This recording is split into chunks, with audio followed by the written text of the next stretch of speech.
So friends, हमने जो अपना लास्ट वीडियो बनाया था, तो लास्ट वीडियो के अंदर हमने देखा था कि कस्टमर किस तरह से बैंक को डिफरेंट डिफरेंट तरीके से अप्रोच कर सकता है। तो हमने देखा था कि जो बैंक होता है बेसिकली, तो उसमें एक फ्रंट एंड टीम है और एक बैक एंड स्पेशलाइज्ड टीम है जो लोन्स की फाइल्स को हैंडल करती है। तो हमने उस टाइम बात की थी कि हम नेक्स्ट वीडियो में डिस्कस करेंगे कि बैंक का ऑर्गेनाइजेशनल स्ट्रक्चर किस तरह का बनाया होता है प्राइवेट सेक्टर बैंक्स में खास करके। तो जो ये ऑर्गेनाइजेशनल स्ट्रक्चर है, तो ये मैं क्रेडिट टीम के पॉइंट ऑफ व्यू से आपको समझाना चाह रहा हूँ कि अगर आप एज अ क्रेडिट मैनेजर यहाँ पे जॉब कर रहे हैं, तो आपके बेसिकली कौन कौन से स्टेक होल्डर्स हैं with in the bank. Bank के आउटसाइड जो डीएसएज हैं या फाइनेंशियल कंसल्टेंट्स हैं या कस्टमर है, उनकी बात नहीं कर रहा अभी मैं। जो विद इन बैंक आपको जिनसे डील करना है, तो उनकी बात कर रहे हैं। तो सबसे पहले तो अपने ब्रांच टीम आ जाती है ऑर्गेनाइजेशन के अंदर। ब्रांच टीम आपको लास्ट वीडियो में मैंने बताया ही है कि ये फ्रंट एंड ऑफिस है अपना। तो यहाँ पे यूजली कस्टमर डायरेक्टली अप्रोच करते हैं कि हाँ जी, मेरे को लोन चाहिए, तो आप मेरी फाइल को आगे लेके जाइए। तो ये फ्रंट एंड ऑफिस है। और आप ये चीज भी ध्यान में रखिए कि जरूरी नहीं है कि कस्टमर सीधा ही अप्रोच करेगा तो तभी ब्रांच वाले आपको लोन की फाइल लाके देंगे।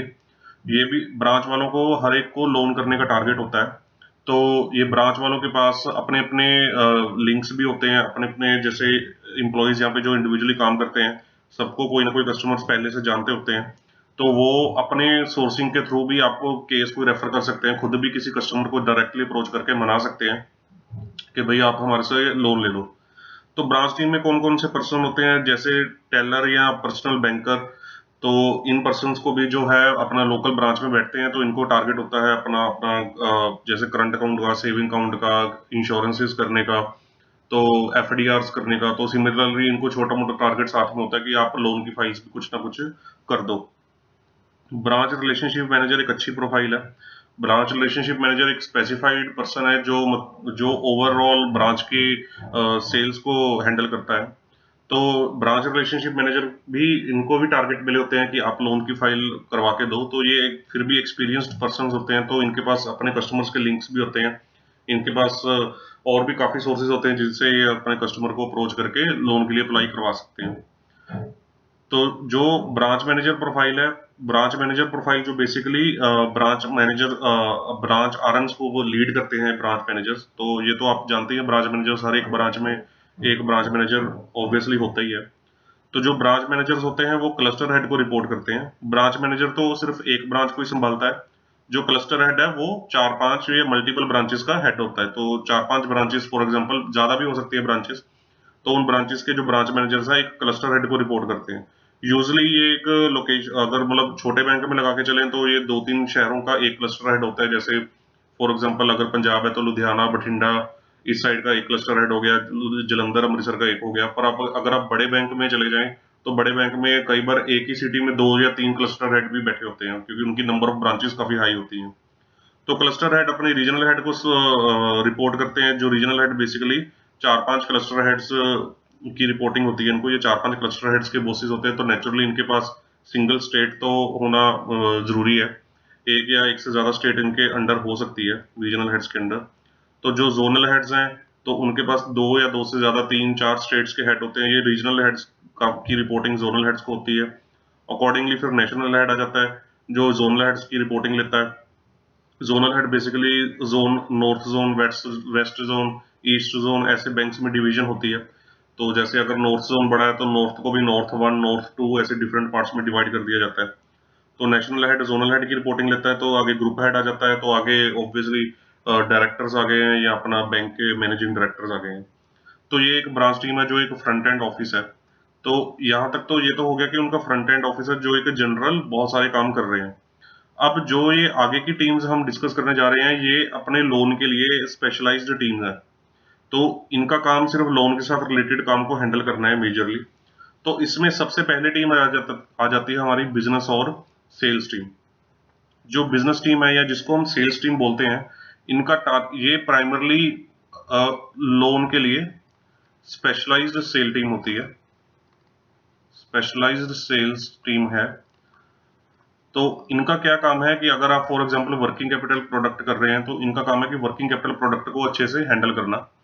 तो इनको वर्किंग कैपिटल प्रोडक्ट के टारगेट अचीव करवाना ये इनका काम रहता है। इनको आजकल के टाइम में तो इनको और भी छोटे छोटे टारगेट्स मिल जाते हैं इंश्योरेंसेस करने का या अदर चीजें करने का, बट मेजरली जिनके लिए ये रिस्पॉन्सिबल है वो स्पेसिफाइड लोन प्रोडक्ट्स हैं जिनके लिए इनको हायर किया जाता है। तो हर एक बैंक में जैसे अगर आपने लोन अगेंस्ट प्रॉपर्टी अप्लाई किया तो उसकी बिजनेस टीम सेल्स टीम अलग है, होम लोन अप्लाई किया उसके लिए अलग है, अनसिक्योर्ड बिजनेस लोन अप्लाई किया उसके लिए ये टीम अलग है, अगर आपने वर्किंग कैपिटल अप्लाई किया तो उसके लिए ये अलग है। तो अभी हम जैसे वर्किंग कैपिटल की बात कर रहे हैं तो मैं उसी के पॉइंट ऑफ व्यू से बता रहा हूँ। तो उनमें जैसे सबसे जो फर्स्ट टर्म आती है वो आते हैं सेल एग्जीक्यूटिव्स। ये जैसे कच्चे इंप्लॉय होते हैं, यानी कि बैंक्स के पक्के इंप्लॉयज नहीं है, इनको ओवरऑल इंप्लॉयज भी बोला जाता है। तो इनका काम मेजरली रनर टाइप काम होता है इनका, कि ये डॉक्यूमेंटेशन कलेक्ट करके लेके आते हैं कस्टमर से, और डॉक्यूमेंटेशन कलेक्ट करके उनको फाइल बना के देते हैं। फिर जब फाइल डिसबर्स होती है तो वो साइन करवाने कस्टमर्स के पास सारे जाते हैं, यानी कि क्लरिकल काम जो है या भागा दौड़ी वाला जो काम है वो सारा ये सेल्स एग्जीक्यूटिव संभालते हैं। जो ये सेल्स एग्जीक्यूटिव हैं ये रिलेशनशिप मैनेजर्स या सेल्स मैनेजर्स, इनको हम आगे चल के आरएम्स या एसएम्स, मेजरली आरएम नाम से डिवोट करेंगे। तो आरएम कह के बुलाएंगे। तो रिलेशनशिप मैनेजर एक काफी इंपॉर्टेंट प्रोफाइल है। तो काफी चीजों के लिए वर्किंग कैपिटल में तो खास करके रिलेशनशिप मैनेजर को रिस्पॉन्सिबल माना जाता है कि कस्टमर का बिजनेस सही तरीके से चल रहा है कि नहीं चल रहा, रेगुलर इंटरेक्शन करनी कस्टमर से, रेगुलर उससे मिलते रहना, उसके बिजनेस के हालात देखते रहना कि कहीं कोई गड़बड़ ना हो रही हो, उसको किसी तरह की कोई सर्विस में दिक्कत ना आ रही हो, कस्टमर को हर तरह से सेटिस्फाई रखना ताकि कस्टमर बैंक के साथ सेटिस्फाई रहे। इनकी प्रोफाइल में इनको काफी बीच का रास्ता निकालना होता है क्योंकि इनको कस्टमर सेंट्रिक भी बनना पड़ता है, और ये बैंक के लिए काम कर रहे हैं तो इनको बैंक सेंट्रिक भी बनना पड़ता है। तो ये रिलेशनशिप मैनेजर्स जो हैं वो रिपोर्ट करते हैं एरिया सेल्स मैनेजर को। एरिया सेल्स मैनेजर बेसिकली एक स्टेट का हेड होता है। तो अपने अपने जो हर एक एरिया सेल्स मैनेजर के पास यूजुअली एक स्टेट होती ही होती है। तो रिलेशनशिप मैनेजर्स उनको रिपोर्ट करते हैं, इनके अंडर 4-5 या उससे ज्यादा सेल्स रिलेशनशिप मैनेजर्स हो सकते हैं। जो एरिया सेल्स मैनेजर हैं वो regional sales manager RSM, ASM जो है वो आरएसएम को रिपोर्ट करते हैं। आरएसएम के पास एक से ज्यादा स्टेट्स होती हैं, 2 हो सकती हैं, 3 भी हो सकती हैं। तो रीजनल सेल्स मैनेजर्स को रिपोर्ट करते हैं ये लोग। और जो रीजनल सेल्स मैनेजर हैं वो आगे अपने जोनल हेड को रिपोर्ट करते हैं। जो एक जोन, वही जैसे मैंने आपको इसमें ब्रांच वाले केस में बताया था कि अपना नॉर्थ जोन हो सकता है, नॉर्थ नॉर्थ में भी आगे डिवीजन हो सकती है, नॉर्थ 1, नॉर्थ 2, 2 या 2 से ज्यादा स्टेट्स होती हैं तो इनके पास यूजुअली 2 या 2 से ज्यादा, 3 या 4 रीजनल से अपना रीजनल सेल्स मैनेजर रिपोर्ट करते हैं जोनल सेल्स मैनेजर को। तो zonal sales manager national sales manager को, एनएसएम को रिपोर्ट करते हैं। एनएसएम तो पूरी कंट्री का एक ही होता है। तो जोनल है, zonal sales manager usually bank में 4 से 5 जोनल सेल्स मैनेजर होते हैं, ज्यादा भी हो सकते हैं अगर बैंक बहुत बड़ा है तो जो ये नेशनल सेल्स मैनेजर है वो ग्रुप हेड को रिपोर्ट करता है। तो सिमिलरली ब्रांच की तरह ये आगे फिर डायरेक्टरशिप आ जाती है। तो इस तरह से ये बिजनेस टीम की लाइन ऑफ अथॉरिटी चलती है। तो मेजरली काम इनका है कि ब्रांच टीम के साथ लाइजनिंग करना। ब्रांच टीम ने जो फाइल देनी है, जो ब्रांच टीम को, जैसे मिस्टर ए ने हमारे लास्ट वीडियो में ब्रांच को अप्रोच किया था, तो branch team A mister A को बिजनेस टीम के साथ पहले मिलवाएगी। तो बिजनेस टीम उनको आगे टेक अप करेगी केस को, तो ब्रांच टीम बीच में से निकल जाएगी, तो अब बिजनेस टीम आगे उस केस को संभालेगी। तो सिमिलरली जो डीएसएस की बात हमने लास्ट वीडियो में करी थी, तो जो डीएसएस भी हैं वो भी बिजनेस और सेल्स बैक, हमने बोला था कि बैक एंड ऑफिस को वो डायरेक्टली अप्रोच करते हैं स्पेशलाइज टीम को, तो वो specialize team back end office में सेल्स टीम ही है। तो वो डायरेक्टली इनसे ही मिलते हैं, तो इनके थ्रू वो केस को अपने डिस्कस करके आगे लेके जाते हैं। तो जब बिजनेस टीम की बात खत्म होती है तो बिजनेस टीम के बाद सबसे one of the most important team जो आ जाती है वो क्रेडिट और रिस्क टीम आ जाती है। अब क्रेडिट और रिस्क टीम के काफी सारे टास्क होते हैं, तो हमने जो, मेरा जो वीडियोस बनाने का मकसद है, मैं आपको इसी प्रोफाइल के लिए ही प्रिपेयर करवा रहा हूँ। इस प्रोफाइल में काम करने के लिए आपको स्पेशलाइज्ड फाइनेंशियल्स की नॉलेज होनी चाहिए, आपको अकाउंटिंग की अच्छे से समझ होनी चाहिए, आपको मार्केट के ट्रेंड्स की, इंडस्ट्रियल सिनेरियोस की अच्छे से समझ होनी चाहिए, आपकी एनालिटिकल स्किल्स बहुत अच्छी होनी चाहिए। ये बिजनेस टीम, ब्रांच टीम या जो अपना डीएसएस है वो केस लगा के या फाइल बना करके आपको दे देंगे। तो उसके बाद आप क्या काम डिसीजनिंग करने का है कि इस फाइल को हमने लोन देना है कि नहीं देना है। तो इसी चीज में सारी हमारा वो डिफरेंट डिफरेंट तरीके एनालिसिस करने के निकल जाते हैं, जो मैं आगे आने वाली वीडियोस में सारे डिस्कस करूंगा कि कैसे कैसे हम फाइल को एनालिसिस करते हैं। तो जो क्रेडिट और रिस्क टीम है इसके अंदर सबसे पहली प्रोफाइल आ जाती है क्रेडिट प्रोसेसिंग एसोसिएट्स यानी सीपीए प्रोफाइल। तो ये बेसिकली ग्रेजुएट्स या पोस्ट ग्रेजुएट्स लेवल के पर्सन होते हैं।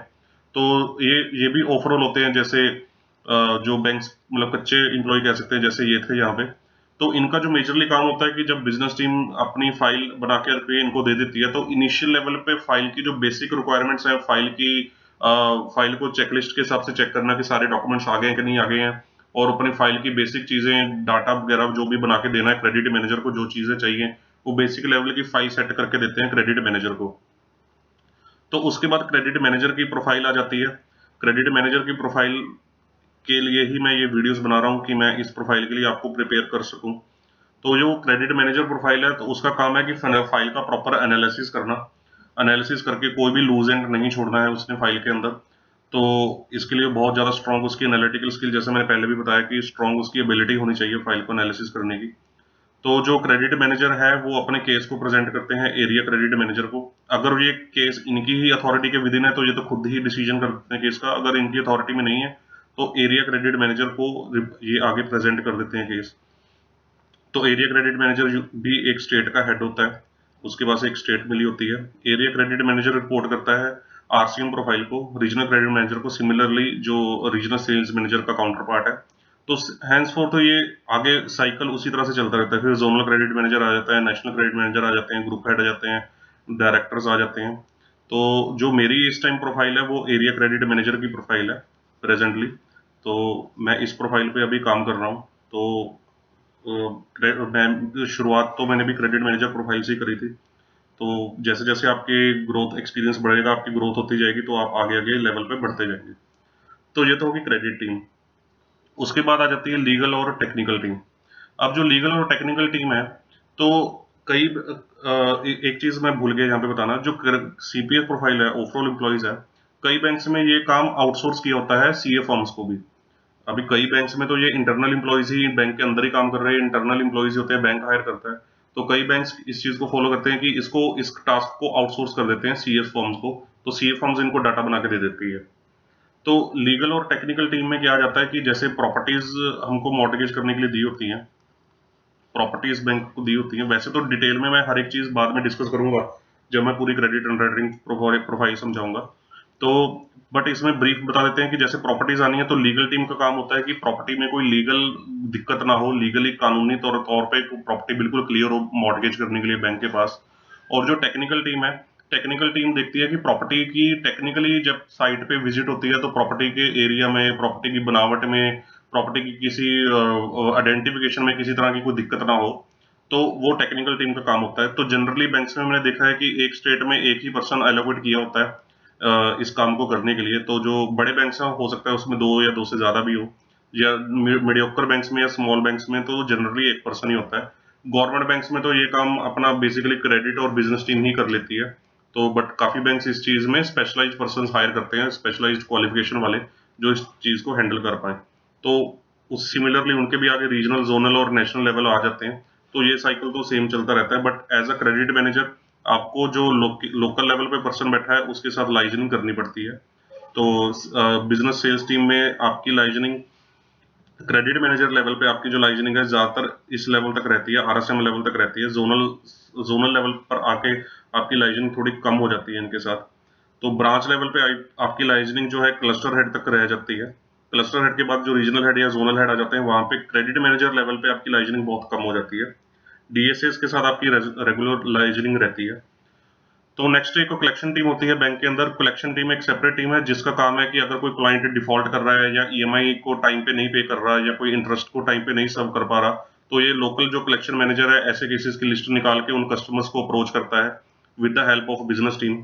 तो उन कस्टमर से अपनी ईएमआई जो इंटरेस्ट है उनकी रिकवरी करके लेके आता है। तो यूजुअली क्रेडिट मैनेजर की इनसे काफी इंटरेक्शन रहती है, क्योंकि एज अ क्रेडिट मैनेजर आपका काम ये भी है कि आपका पोर्टफोलियो ठीक ठाक से चलता रहे, और पोर्टफोलियो में अगर कोई दिक्कत है तो आपको पता होना चाहिए। तो कलेक्शन टीम के साथ लोकल कलेक्शन मैनेजर के साथ आपकी रेगुलर इंटरेक्शन रहती है। और रीजनल और जोनल लेवल इनके भी आगे आ जाते हैं, तो इनके साथ इंटरेक्शन ऑब्वियसली कम होती है, बट ये इनके लेवल्स इनके होते हैं बैंक के अंदर।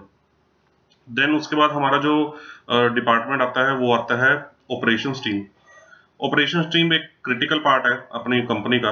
ऑपरेशंस टीम का क्या काम होता है कि जब फाइल बन जाती है, जब फाइल आप सैंक्शन कर देते हैं, तो ऑपरेशंस टीम क्या करती है, वो फाइल को डिसबर्स करती है। डिसबर्समेंट का काम होता है ऑपरेशंस टीम का। तो इसमें ऑपरेशंस टीम काफी ज्यादा फाइल के जो एग्रीमेंट्स बने होते हैं या फाइल्स में जो फाइनल डॉक्यूमेंटेशन चाहिए होती है, तो वो फाइनल डॉक्यूमेंटेशन को इन डेप्थ चेक करती है।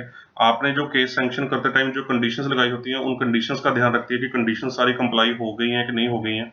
तो बेसिकली काफी टेक्निकल और क्लरिकल लेवल का काम बोल सकते हैं इनका, और काफी इनको ध्यान से काम करना पड़ता है कि इनके एंड पे किसी भी चीज में कोई गलती ना हो जाए। ये सारे साइन वगैरह कंपेयर करते हैं कि एग्रीमेंट्स पे कोई गलती ना हो, ताकि अगर कुछ मिस आउट हो गया तो कल को लीगली बैंक को कोई नुकसान हो सकता है इस चीज के कारण, अगर कोई केस डिफॉल्ट कर जाए तो इसमें भी ऑपरेशन मैनेजर्स होते हैं लोकल लेवल पे जो काम कर रहे होते हैं, तो इनके साथ आपकी रेगुलर इंटरेक्शन रहती है।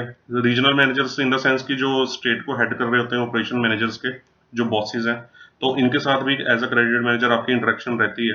तो इन लेवल्स पे आपकी इंटरेक्शन ऑब्वियसली आगे कम हो जाती है। देन उसके बाद एक इंपॉर्टेंट टीम आती है मॉनिटरिंग टीम, या ऑडिट टीम भी बोल सकते हैं इनको। इनका जो मॉनिटरिंग टीम का काम रहता है वो ये रहता है कि जो आपने केस सैंक्शन कर दिए हैं या जो लोन आपने डिसबर्स कर दिए हैं, तो ये उनके कंडक्ट को मॉनिटर करती रहती है टाइम टू टाइम, और आपकी फाइल को भी ऑडिट करती रहती है टाइम टू टाइम, कि ताकि वो आपको आपकी मिस्टेक्स को रियलाइज करवाती है, या कोई के अकाउंट को जब बाद में वो मॉनिटर करती है तो अकाउंट में उसको अगर कोई दिक्कत नजर आती है कि भाई ये क्लाइंट सही तरह से काम नहीं कर रहा, या इस क्लाइंट के बिजनेस में ये अनयूजुअल चीज या बैंकिंग में ये अनयूजुअल चीज हमको नजर आ रही है, तो आप एक बार चेक करो। तो इस चीज में ये हेल्प करती है रेगुलर मॉनिटरिंग में। इनके नाम से समझ आ रहा है कि इनका काम है रेगुलर मॉनिटर करना। तो बेसिकली मेजरली तो यही टीम्स होती हैं, इनके साथ आपकी इंटरेक्शन काफी रहती है लगातार। इसके अलावा जो अपने पास टीम आती है वो आती है अदर टीम्स होती हैं, जैसे ट्रेड फॉरेक्स टीम होती है, ये भी एक सोर्सिंग करते हैं ट्रेड फॉरेक्स वाले। तो वर्किंग कैपिटल में आप जैसे पैकिंग क्रेडिट्स लिमिट्स देते हो, जो फॉरेक्स की लिमिट्स देते हो, तो इन टीम्स के साथ ये ऑपरेशन संभालते हैं, इनकी मॉनिटरिंग संभालते हैं। तो इन टीम्स के साथ तो आपकी रेगुलर इंटरेक्शन रहती है। इनके पास अपना कस्टमर बेस भी होता है, तो ये अपने केस भी सोर्स करके दे देते हैं कंसर्न डिपार्टमेंट को। तो इसके अलावा क्रेडिट मैनेजर प्रोफाइल पे अदर लोन डिपार्टमेंट के साथ आपकी इंटरेक्शन हो सकती है। अगर आप वर्किंग कैपिटल में काम कर रहे हो तो हो सकता है आपको लैब डिपार्टमेंट के टीम से कोई कांटेक्ट करना पड़ सकता है, लैब डिपार्टमेंट की क्रेडिट टीम से या बिजनेस लोन की क्रेडिट टीम से। तो अदर लोन डिपार्टमेंट्स हैं, तो जो अदर लोन डिपार्टमेंट्स हैं उनके अंदर भी सेम इस तरह से अपना अपना एक अलग सिस्टम बना होता है। तो ये बेसिकली ऑर्गेनाइजेशन स्ट्रक्चर है जो कंपनी फॉलो करती है। तो आपको इसके बारे में पता होना चाहिए कि आप ये इस पोजीशन पे बैठे हो, तो आप किस बंदे के साथ इंटरेक्ट कर रहे हो और वो कौन सी पोजीशन पे है और उसका क्या रोल है, और आपका उसके साथ लाइजन करना क्यों जरूरी है। तो आपको इन चीजों के बारे में आइडिया होना चाहिए। तो यही एक मोटिव है मेरा बताने का यहाँ पे।